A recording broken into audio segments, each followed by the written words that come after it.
여러분 이거 잘 아시죠?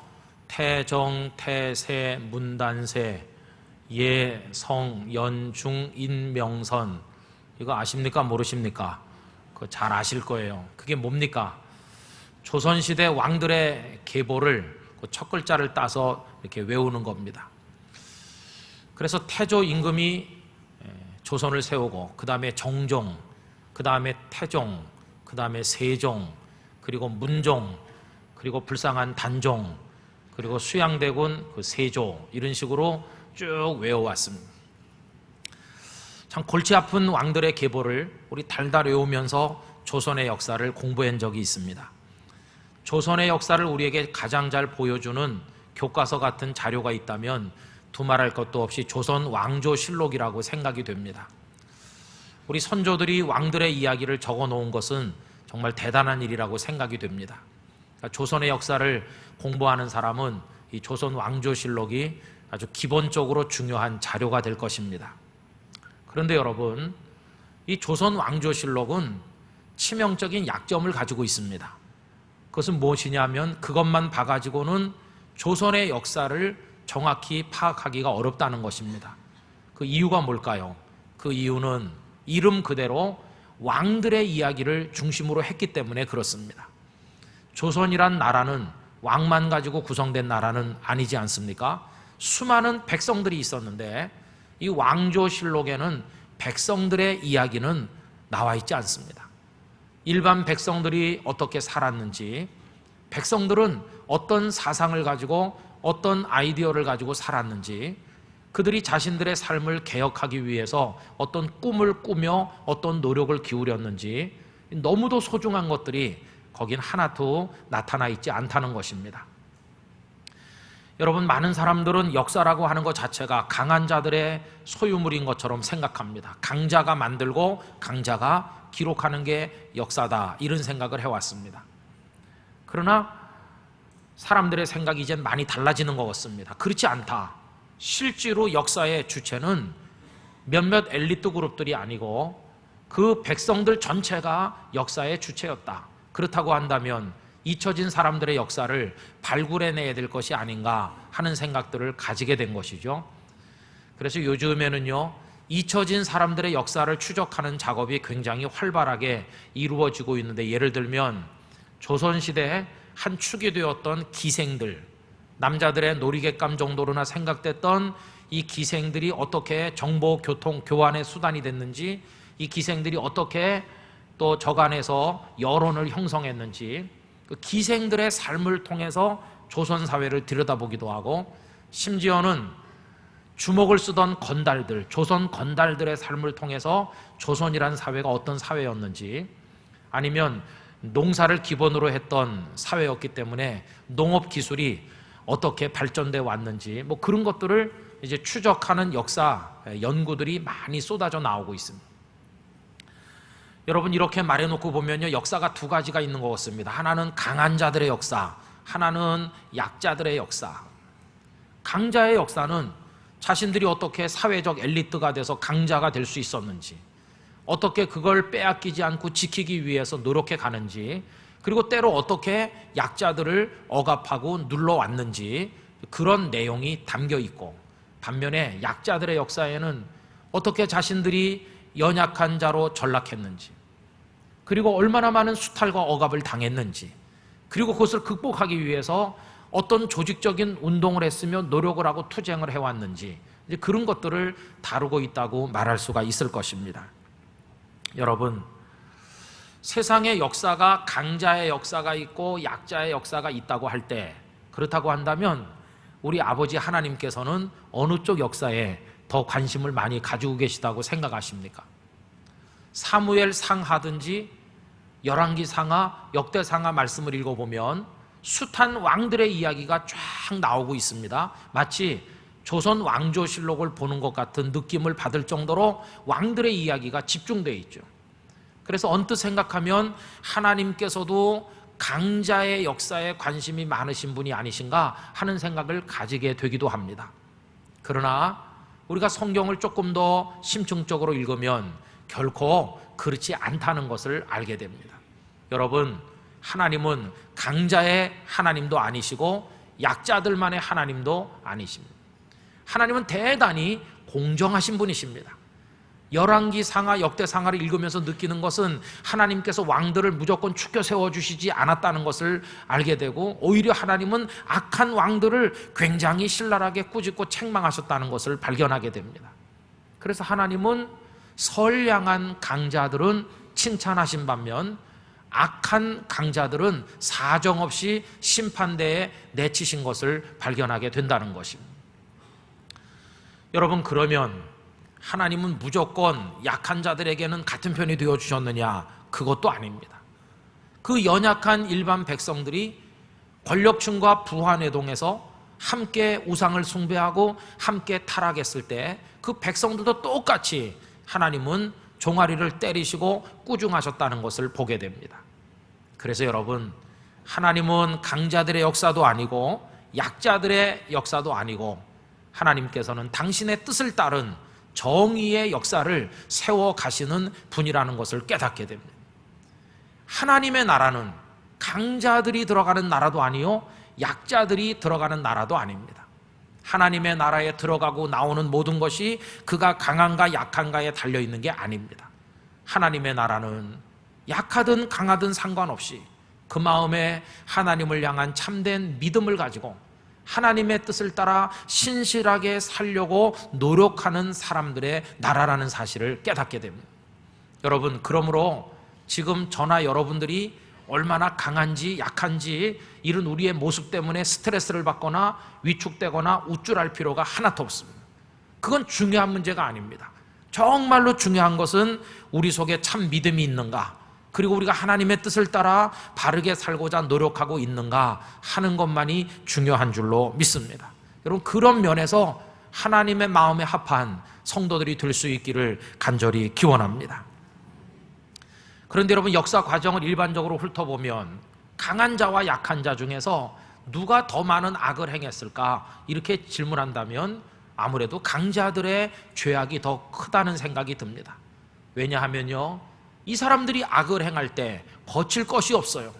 힘을 가지고 있죠. 군권을 장악했죠. 거기다가 법과 제도를 자기들 멋대로 고치고 주물러 댈 수 있는 힘이 있어서 이들이 마음먹으면 그 악을 가로막을 세력이 별로 없었습니다. 그들은 큰 악들을 많이 저질렀어요. 그러나 연약한 사람들은 가진 게 없어요. 있는 것은 가슴에 울분, 소리 지를 수 있는 입, 그리고 요 조그만 주먹밖에 없어요. 그러니까 연약한 자들이 저지르는 악은 극히 제한될 수밖에 없었다는 것입니다. 그러다 보니까 이 세상에서는요, 강한 자가 약한 자를 억압하는 일이 얼마나 많이 나타났는지. 그래서 큰 나라가 조그만 나라들을 집어먹습니다. 땅만 차지하는 게 아니라 백성들의 인권이고 뭐고 아무것도 없습니다. 말발굽으로 짓밟고 부녀자를 겁탈하고 놀이개로 삼고 생명을 다 빼앗아가고 동서고금을 막론하고 강한 나라가 연약한 나라 짓밟는 일은 언제나 있어 왔습니다. 또 동일한 사회 안에서도 강한 사람이 연약한 자들 위에 군림해서 그들의 재산과 기회와 모든 권리를 뺏고 생명까지 빼앗는 일을 우리 다반사로 많이 보고 있지 않습니까? 여러분, 그렇다 보니까 이 성경에서 우리가 만나뵙는 하나님은 두 가지 모습으로 나타납니다. 강한 자들에게 하나님은 때때로 심판하시는 준엄한 하나님으로 나타나십니다. 그런가 하면 억울한 일을 당하고 너무나 힘들게 허덕이며 살아가는 약자들에게 하나님께서는 구원하시는 사랑과 능력의 하나님으로 나타나고 있습니다. 예를 들어서 애굽이란 나라 밑에서 노예로 고생하는 이스라엘을 출애굽시키셨는데 바로 왕과 애굽은 강자고 허덕이던 이스라엘 백성들은 약자입니다. 그들을 건지셨어요. 또 세월이 많이 지난 다음에는 바벨론에게 멸망당하여 포로로 끌려간 유다 백성들을 다시 귀환시키시는 일을 하시는데요, 그때 그 유다 백성은 약자고 바벨론과 바벨론의 뒤를 이어 그들을 억압했던 페르시아 제국은 강자였고 하나님은 그 강자들의 손에서 연약한 유다 백성을 건져내셨다고 하는 것입니다. 여러분, 오늘 읽은 이 이사야 선지자의 입을 통해 우리에게 전달된 이사야 25장 1절 이하의 말씀은 하나님께서 연약한 자들을 향해 주시는 위로와 소망의 메시지라고 할 수 있습니다.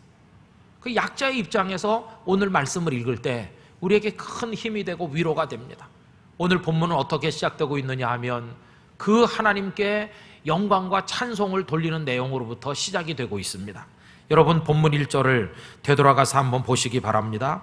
여호와여 주는 나의 하나님이시라. 내가 주를 높이고 주의 이름을 찬송하오리니 주는 기사를 옛적에 정하신 뜻대로 성실함과 진실함으로 행하셨습니다. 이렇게 기록하고 있습니다. 거기 펜이 있으신 분은 그 앞에 줄을 치시면 좋을 것 같아요. 여호와여 주는 나의 하나님이시라. 할렐루야. 하나님 여호와는 위대하시고 거룩하시고 전능하신 분이십니다. 그런데 그 위대하신 여호와 하나님을 감히 내가 입을 열어서 나의 하나님이십니다 이렇게 고백할 수 있다고 하는 게 너무나 놀라운 축복 아니겠습니까? 근데 지금 이사야는 여호와를 나의 하나님이시라고 고백하고 있습니다. 저는 이미 전능하신 하나님께서 저와 여러분들에게 기꺼이 나를 너의 하나님으로 부르라 이렇게 특권을 허락해 주신 줄로 믿습니다. 여호와는 저와 여러분의 하나님이신 줄로 믿습니다. 이제 그 주님의 이름을 높이고 영광을 돌리는데 그 이유가 뭐냐? 1절 방금 읽은데 다시 확인해 보시면 그 하나님은 성실함과 진실함으로 행하셨기 때문이라고 기록합니다.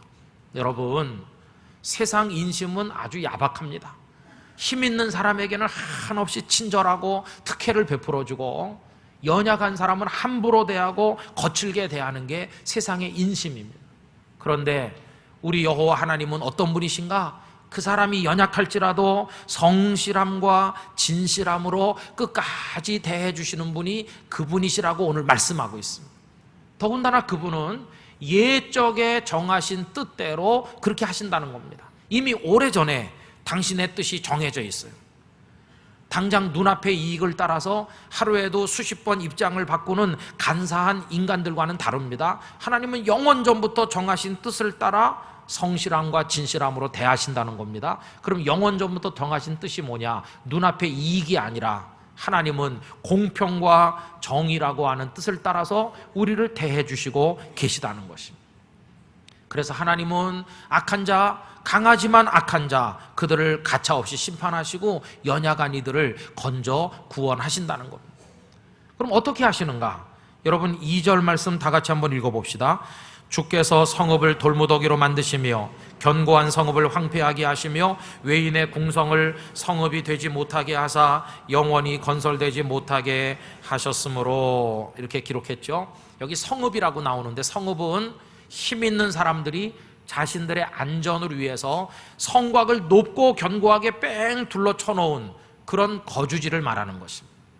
이 견고하고 높고 큰 성곽은 그들의 힘을 과시하는 것이고요, 당시 건축 기술의 총하고 그들이 가지고 있는 문명의 모든 것들이 집결된 거라고 말할 수 있는데, 그 강하다고 자부하는 사람들의 성읍이 다 무너져서 황폐하게 된다는 겁니다.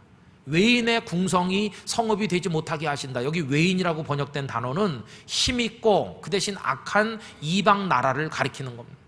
예를 들면요, 아수르나 바벨론 같은 나라 힘이 있었어요. 그러나 연약한 하나님의 백성들이 사는 땅을 말발굽으로 짓밟았는데 하나님은 그들을 심판하셔서 그들의 궁성이 성읍이 되지 못하도록 무너뜨리신다, 그렇게 말씀하고 있습니다. 그래서 강하다고 자부하면서 연약한 자들 위해 군림하는 그 모든 것들을 다 심판하실 것을 3절에서 말씀하는 것입니다. 2절에서 말씀하셨어요. 그럼 여러분, 이렇게 무너져 내린 결과가 무엇입니까? 3절을 다 같이 한번 읽어보실까요? 강한 민족이 주를 영화롭게 하며 포악한 나라들의 성읍이 주를 경외하리이다. 할렐루야. 이 강한 민족이나 포악한 사람들은 하나님을 경외한 사람들이 아니었습니다. 그런데 자신들이 믿었던 성벽이, 그 성읍이 다 무너져 내리고 자신들의 궁성이 무너져 내리는 걸 경험하고 나니까 자신들의 강함이 하나님 앞에서 아무것도 아니라는 것을 깨닫게 되었고, 그래서 이제는 항복하는 두 손을 들고 하나님 앞에 나와 엎드려서 하나님을 경외하는 자리에 이르게 될 거라고 하는 얘기를 말씀하고 있는 것입니다. 여러분, 하나님은 강한 자들을, 그 악한 마음으로 가진 힘을 사용하는 자들을 이와 같이 심판하신다고 하셨습니다. 그럼 여기서 우리가 한 가지 짚고 넘어갈 사실이 있습니다. 지금 이 말씀을 우리에게 전해주고 있는 이사야 선지자는 어떤 분이었을까 하는 것입니다. 이사야 선지자는 이 말씀을 하면서 자기 자신에 대해서 스스로 강자라고 여기고 있었는지 아니면 약자라고 여기고 있었는지 그걸 한번 생각해 볼 필요가 있습니다. 여러분, 전승대로 한다면 이사야 선지자는 우시야 왕의 사촌지간입니다. 그는 왕의 권력에 아주 가까이 있었던 측근 인사입니다.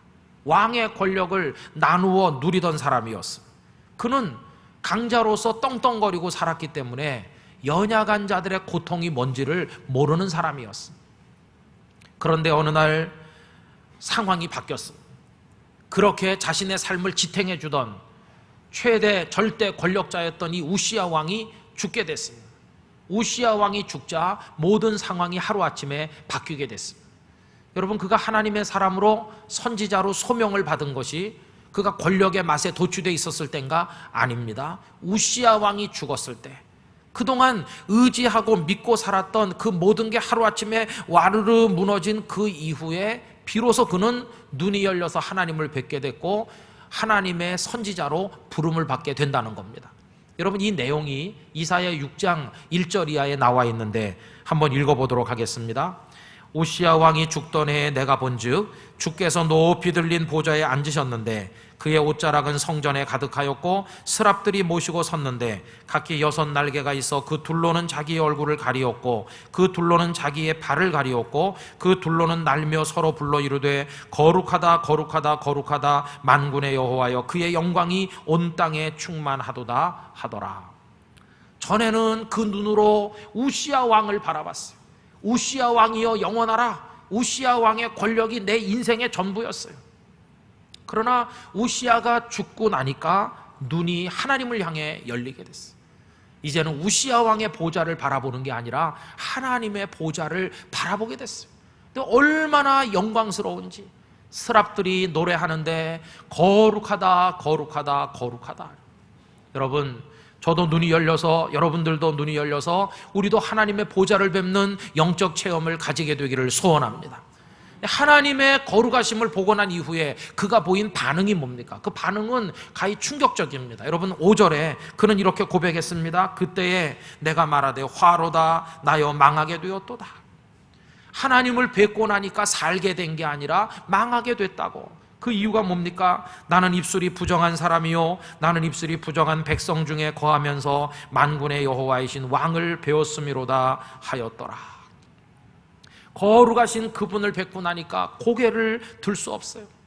지금까지 그는 우시야의 궁궐에 있었습니다. 밤마다 모여서 먹고 마시며 사람들끼리 모여 국정을 논하고 정치를 했습니다. 많은 얘기들을 주고받았습니다. 그러나 따지고 보면 자기들의 기득권을 지키기 위한 더러운 정치 음모에 불과했지 결코 하나님이 원하시는 얘기가 아니었어. 거기서 오가는 얘기는 인간의 욕망을 담은 이야기들 뿐이고 입술이 부정한 자들이 하는 부정한 말들 뿐이고 이사야도 그 중에 한 사람이 되어 그 속에서 부정한 말을 내뱉으면서 같이 살아왔습니다. 그런데 그 하나님의 보좌를 뵙고 나니까 그 모든 게 얼마나 추하고 더러운 것인지, 지나간 세월에 누렸던 그 권력과 영광이 자기를 살게 하는 게 아니라 오히려 하나님 앞에서 자신을 죽게 만드는 죄가 됐다는 사실을 그가 깨닫게 됐을 때 화로다 나여 망하게 되었도다 이렇게 탄식을 하게 된 것입니다. 여러분, 그 상황에서 그 권력에 더한 집착이 있겠습니까? 아닙니다. 이제는 다 사라졌어요. 이제 우시야 왕이 죽음과 동시에 그 모든 것이 다 이제는 내려놓지 않으면 안 되는 게 됐어요. 하나님, 전에는 제가 그 권력의 일부를 나누어 받아가지고 큰소리치며 강한 자라고 으스대며 살았는데 이제는 아닙니다. 이제는 그것들이 오히려 나를 얼마나 부패시키고 타락시켰는지 알게 됐고 이제 저는 하나님 앞에 하나님의 진노를 받아 마땅한 연약한 존재일 뿐입니다. 하나님, 저를 불쌍히 여겨주시옵소서. 이렇게 말하는 약자로 그가 바뀐 것을 우리가 확인할 수 있다는 것입니다. 그는 약자가 되었습니다. 성도 여러분, 오늘 이 무더운 날씨에 여기 지금 예배하러 오셨잖아요. 우리가 교회당에 예배하러 가는 마음은 하나님의 보좌로 상징되는 이 예배당에 나오는 그 마음이죠, 그죠? 여기 하나님이 계시다 이런 마음으로 오시는 거 아닙니까? 이 자리에 앉아 계시는데 예배하는 여러분들의 모습이 하나님 앞에서 강자의 모습이십니까? 아니면 약자의 모습입니까? 나 하나님 앞에서 연약하지, 그러지만 마음 한구석에서 그래도 나 괜찮은 사람이야, 이런 교만은 없습니까? 또 그래도 내가 저 사람보다는 괜찮지, 혹시 이렇지는 않으십니까? 여러분, 저는 간절히 기원합니다. 만약에 그런 생각이 조금이라도 있다면 이 시간 저도 여러분도 강자로 자부하며 살던 이사야가 하나님 앞에 약자로 바뀐 것처럼 우리도 하나님 앞에 약자임을 고백하는 사람 되기를 원하는 것입니다. 연약한 자로 우리를 고백할 수 있어야 됩니다. 왜 그런가? 한 사람의 인생이 꽃이 피는 것은 하나님 앞에 약자가 될 때이기 때문에 그렇습니다. 이사야의 인생이 언제 꽃 피었나요? 그의 부정한 입술의 죄가 언제 사해졌나요? 그가 권력의 한복판에 있을 때였습니까? 아닙니다. 우시야 왕이 죽고 모든 게 다 무너지고 하나님 앞에 연약하고 부정하다는 걸 깨닫는 그때 제단 위에 피어있는 숯불을 가지고 와 그의 입술에 대며 정하여지고 깨끗해졌다고 하는 용서를 받을 수 있었고, 그가 존귀한 하나님의 말씀을 선포하는 선지자로 부름받은 것도 역시 바로 그때였습니다. 한 사람 이사야의 인생이 꽃처럼 활짝 피어난 건 부귀 영화의 한복판에 있을 때가 아니라 하나님 앞에 약자임을 고백하며 엎드렸던 때라는 사실을 깨닫게 됩니다. 성도 여러분, 우리의 인생이 진정으로 복되기를 원한다면 우리 하나님 앞에 자신을 연약한 자로 고백할 수 있어야 될 줄로 믿습니다. 하나님께서는 약자의 눈물을 흘리며 약자로서 가슴을 두드리며 하나님 앞에 나오는 이들에게 은혜와 사랑을 베푸시는 구원의 하나님이신 줄로 믿습니다. 약한 자에게 베푸신 하나님의 은혜가 어떤가? 여러분, 4절과 5절 우리 소리내서 다 같이 한번 읽어보겠습니다. 주는 포악자의 기세가 성벽을 치는 폭풍과 같을 때에 빈궁한 자의 요새이시며 환난당한 가난한 자의 요새이시며 폭풍 중에 피난처이시며 폭양을 피하는 그늘이 되셨사오니 마른 땅에 폭염을 재앙같이 주께서 이방인의 소란을 그치게 하시며 표강을 구름으로 가림같이 포악한 자의 노래를 낮추시리이다. 아멘. 여기 빈궁한 자, 가난한 자라는 표현이 나오잖아요. 여러분, 이거는 구약 성경에서 연약한 사람을 대변하는 하나의 상징적인 표현이에요. 빈궁하다.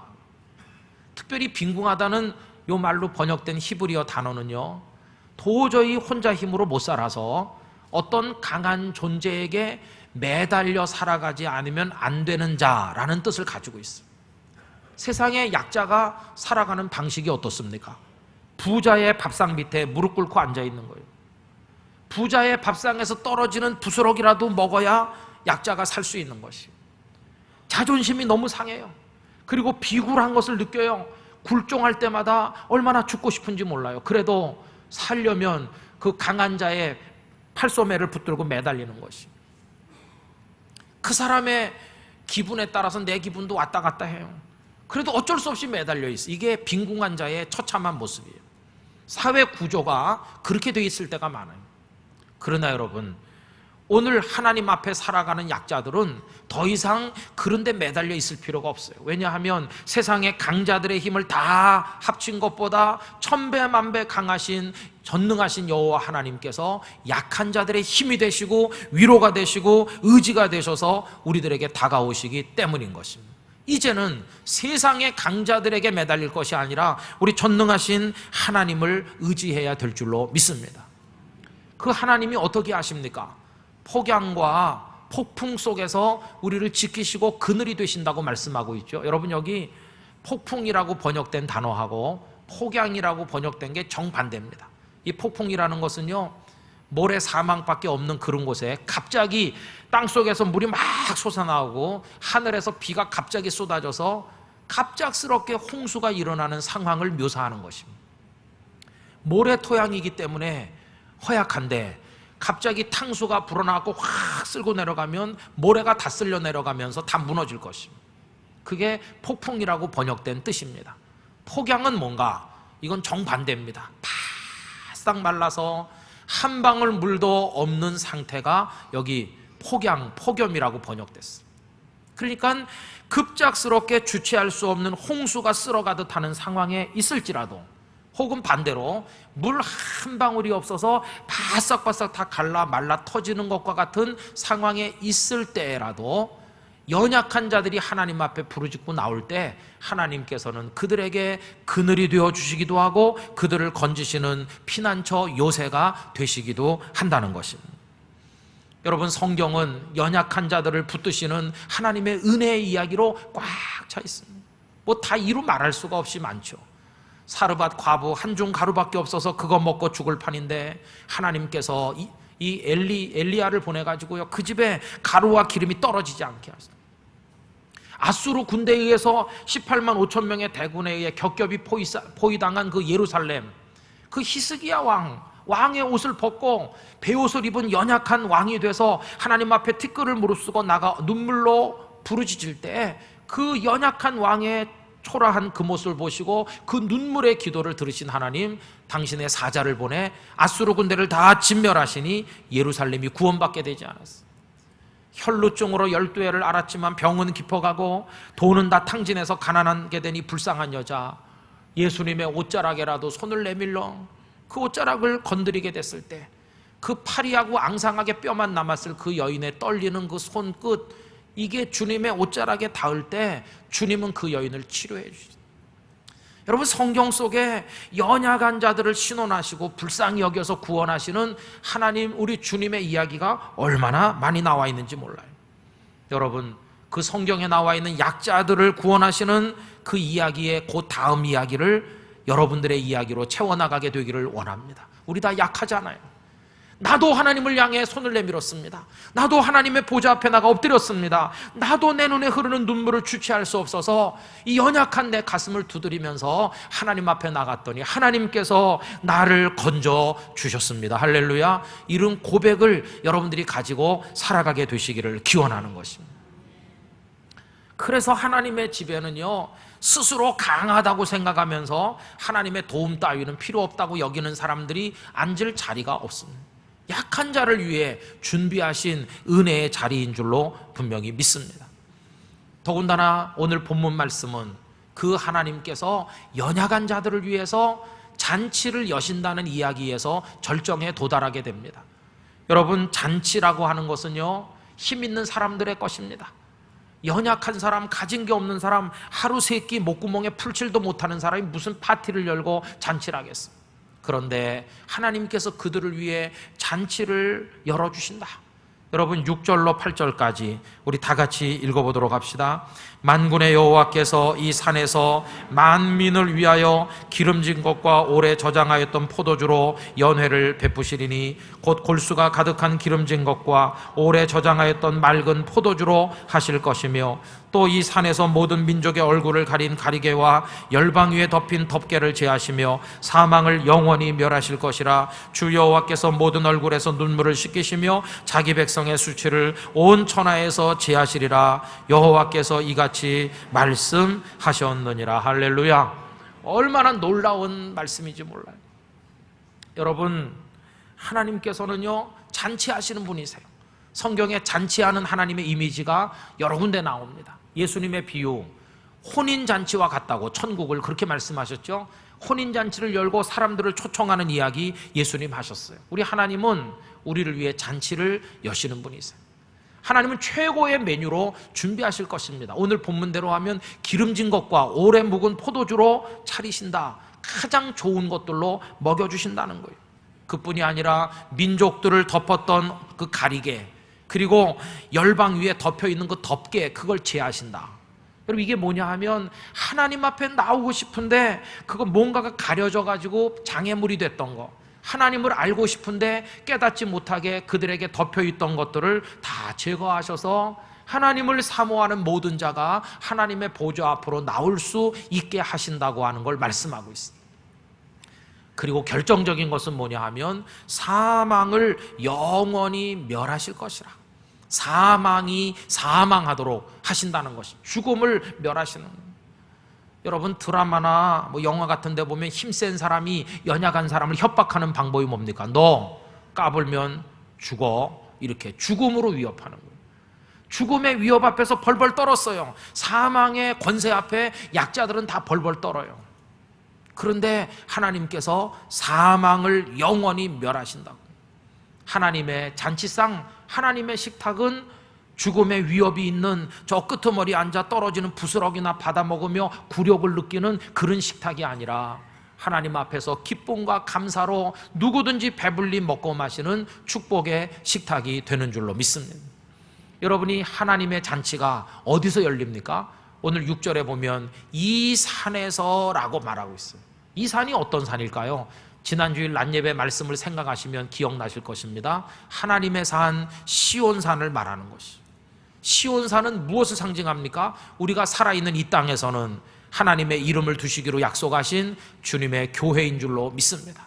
여러분, 이 땅끝 교회가 잔치하는 교회가 되기를 기원합니다. 이 땅끝 교회 예배 시간이 거룩한 잔치 자리가 되기를 원하는 것입니다. 배고픈 사람 다 와서 배불리 먹고, 목마른 사람 와서 생수를 마시고, 지치고 쓰러졌던 이들이 여기 와서 힘을 얻어서 돌아가는 은혜의 잔치상 같은 예배가 우리 교회 예배 시간이 돼야 될 줄로 생각하는 것입니다. 여러분, 그런 배부름을 얻으시기를 주님의 이름으로 기원합니다. 그리고 이 시온산 잔치는 마지막으로는 영원한 천국의 잔치를 상징하는 것입니다. 이 땅에서는 하나님의 집에서, 그리고 마지막 영원한 천국의 잔치자리에 우리가 참여하게 되는 것입니다. 저는 이 3부 예배 나오신 여러분, 어른이나 아이나 할 것 없이, 한 명의 낙오자도 없이 그 하나님 나라 잔치자리에 참여하게 되시기를 진심으로 기원합니다. 주님이 앉아 계시고 우리 모두가 둘러앉아 있는 그 하늘나라의 잔치를 마음속으로 그리면서 살아가게 된다는 것입니다. 그러면서 그 전능하신 여호와를 우리가 무엇라고 부른다고 그랬습니까? 다시 1절로 올라가 보면 여호와여 나의 하나님이시라고. 나의 하나님. 여러분, 그 하나님이 저의 하나님이시며 여러분 한 분 한 분의 하나님이신 줄로 믿습니다. 우리는요, 우리 자신을 잘 모르는 것 같아요. 저도 마찬가지입니다. 아침에 씻고 그 다음에 차려입고 거울 앞에 이렇게 서면요, 그래도 괜찮아 보이잖아요, 그죠? 그래서 안 돌아가는 허리지만 이렇게 돌려보고 괜찮다, 아직까지는 멀쩡해. 회사 가면 뭐 부장이고 그래도 뭐 조그만 공장 사장이기도 하고 괜찮은데 내가 괜찮은 것 같아요. 어떤 때는 굳이 뭐 하나님이 그렇게 애타게 돕지 않아도 잘 살 수 있을 것 같아요. 그런데 하던 일이 안 돼요. 거래가 될 줄 알았는데 그만 깨졌어요. 직장도 잘 안 돌아가요. 자식도 속썩이고 집안도 뭐 어렵고 마음의 대화를 나눌 친구도 없고, 그리고 남들 잘 되는 거 보면 그냥 가슴이 상해요. 아침나절에만 해도 괜찮아 보였는데 점심밥 먹고 나니까 죽고 싶어졌어요. 살고 싶질 않아요. 여러분, 우울증 환자, 스트레스 받는 사람 너무 많습니다. 우리 대한민국 사회 우울증 정신병자가 20%에 육박한다. 더 놀라운 사실, 비밀 알려드릴까요? 교회는 훨씬 많대요. 교회. 아니, 교회는 왜 더 많을까? 전부 다 위로받으려고 오니까 더 많겠죠. 여러분, 하나님의 손을 통해 치유받아야 될 줄로 믿습니다. 내가 나를 모른다니까요. 어떤 때는 괜찮은 사람인 것 같고, 어떤 때는 열등감의 늪에 빠져서 허덕이면서 내가 내 존재를 잘 몰라요. 우리의 감정의 진폭이 얼마나 큰지, 나라는 존재가 하늘 끝에 있는 것 같기도 하고 저 지옥 아랫목에 떨어질 것 같기도 하고 주체를 못해요. 그런 연약한 존재들이에요. 분명한 사실은 저나 여러분들이나 하나님의 은혜가 없이는 살아갈 수 없다는 사실인 것입니다. 여러분, 우리 연약합니다. 그러나 하나님을 의지할 때 치유받게 될 줄 믿습니다. 우리 연약한 거 많습니다. 그러나 하나님께서 쓰러진 우리를 일으켜 세워 주실 것입니다. 반드시 하나님의 잔치자리에 참여하도록 도우실 줄로 믿습니다. 여러분, 그분이 여러분의 하나님이신 것을 믿으시길 바랍니다. 그리고 언제나 그 보좌 앞에 나가시길 바랍니다. 그리고 더 이상 세상의 강자들 앞에 굴종하지 말고 그 하나님의 이름으로 여러분 승리하실 수 있게 되기를 간절히 축원하는 것입니다. 그래서 오늘 말씀을 통해 힘을 얻으시고 저 천국의 잔치자리에 참여하는 그날까지 하나님 앞에 나가는 우리 모두가 되기를 간절히 원합니다. 내 이름으로는 승리할 수 없겠지만 전능자 여호와 하나님의 이름을 가지고 마귀의 권세, 삶의 고통들을 이기면서 여러분 아름다운 찬송을 하나님 앞에 올려드리는 여러분들이 다 되시기를 진심으로 기원합니다. 다 같이 기도하겠습니다. 이 시간 하나님 앞에 주님, 저희들이 연약하지만 약한 자의 눈에 눈물을 씻겨주시는 사랑의 하나님 앞에 나옵니다. 우리를 받으시고 세워 주시옵소서. 다 같이 통성으로 기도하겠습니다. 오 거룩하신 하나님 아버지, 이 종도 연약하고 우리 교우들도 연약합니다. 아버지 하나님, 어떤 때는 그럴듯해 보이지만 한없이 못나고 주저앉아 열등감에 빠질 때가 많은 저희들입니다. 무능합니다. 아버지 하나님, 저희들을 불쌍히 여겨 주시옵시기를 원합니다. 아버지 하나님, 눈에 눈물을 씻겨주실 때, 쓰러진 자를 일으켜 세워주실 때 하나님 우리에게 그 은혜를 베풀어 주시기를 원합니다. 사랑하는 성도들을 세워주옵소서. 우리 하나님을 의지하게 하여 주시옵소서. 믿습니다. 하나님을 붙들고 일어서도록 인도하여 주시옵소서. 믿습니다. 모든 약한 자들에게 기꺼이 위로와 산성과 도움이 되시는 아버지 하나님, 우리 땅끝 교회 성도 저희 모두가 연약하지만 하나님의 힘으로 일어설 줄로 믿습니다. 우리를 붙들어 세워 주옵소서. 예수님의 이름으로 기도하옵나이다. 아멘.